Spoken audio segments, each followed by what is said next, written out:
Dear Mr. President, apparently our nation is so broke, but I hope you can pay attention. To begin with, I am sending this letter as a concerned son of the soil, a broken citizen, a youth who votes, speaking for an old woman in CHAGWA who's able to access the ballot paper but can't receive a fertilizer and is not even sure if she will be alive. For a moment, this isn't political.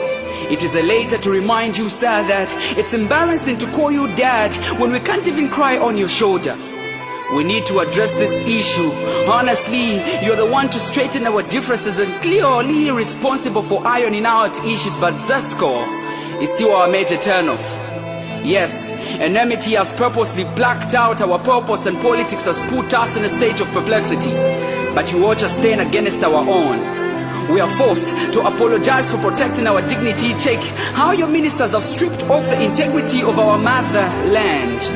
There is this spleen sense of spite, malice and venom running within your government, and we are proudly called a Christian nation.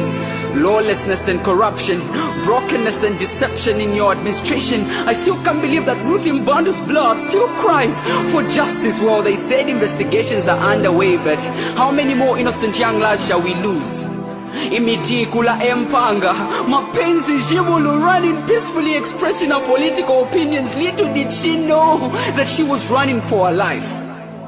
And I can strongly hear the echoes of pain in her voice as she fell in cold blood, helplessly shot by the police. The state was mute. Vespers, an innocent soul with dreams, slowly losing her life at the expense of those that should have protected her, the police. It's a well-known story, but the state was silent. In fact, police called it a mistake. Mistake? Frank Mugala in cold blood. Friends, watching him fighting for his breath, his dreams shattered. Are you aware that he was the one to deliver his family out of deep poverty in Chazanga? But in all of this, Mr. President, I cry that you may speak. Tell us, are we safe? Is our land safe? Am I next? Mr. President, as citizens, we have questions. Please, explain why no court proceedings have begun on suspected ritual killers who are behind bars. Justice delayed, is justice denied? Out of curiosity, are you comfortable seeing our brothers and sisters being scored by the Chinese? Why have you allowed foreigners to take our birthright? I want to remind you that we haven't forgotten. You said it yourself.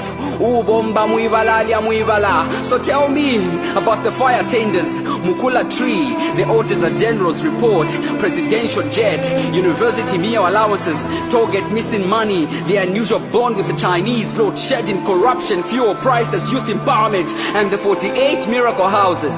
Tell me all about that. I miss those days when men, women and children had freedom of expression without fear of being arrested for standing up on what is right. As a voter, I deserve to know why your government sells code hate, resent and direct citizens. We pray and fast yet rob and distort. A father who doesn't protect his children is not wise, but you're defined as a humble man. I pray you take us to our promised land, revisit the wrongs and make it right. It is never too late to rebuild your legacy. How safe will this letter reach to you without getting cited for disrupting peace and being a threat to the nation? It appears freedom of expression and speech is only for the rich, honorable ministers, and not as provided under Article 20, Paragraph 1. For the record, I must say, we are no longer safe, but the voice of the youth shall no longer be silenced. Take this into consideration. Yours faithful, unemployed youth, Zoe the poet.